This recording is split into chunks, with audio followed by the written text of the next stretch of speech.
right, so our last type of subordinate clause is the noun clause.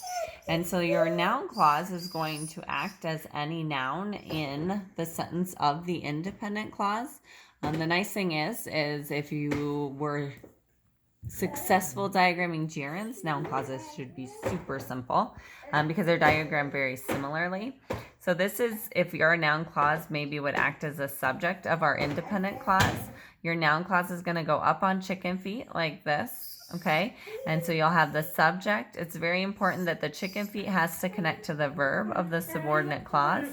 And then you diagram the rest of the sentence. And so that whole thing would act as a subject for your independent clause. So then you're going to still have a verb, and maybe we have a predicate adjective in this one. And then you could have still any modifiers like an adverb here modifying your predicate adjective.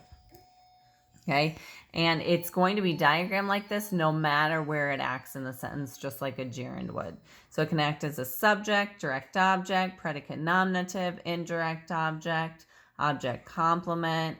It can act as also an object of a preposition.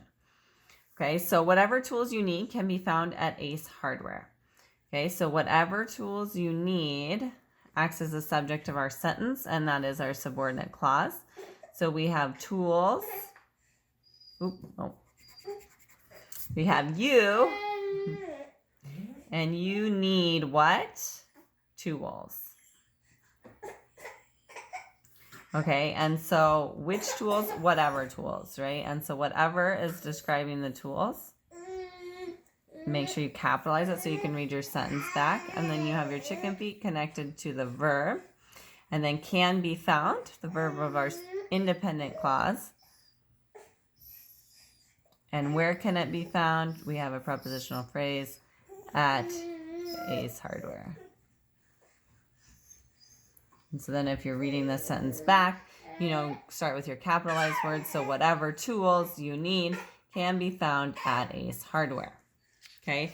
Then, like I said, it can also act as the object of a preposition. So you'd still diagram it the same way. It just goes underneath the line. So I will cut the board to whatever length you desire. And to is our preposition here. So I will cut what? Board. So I will cut, put our modifiers in.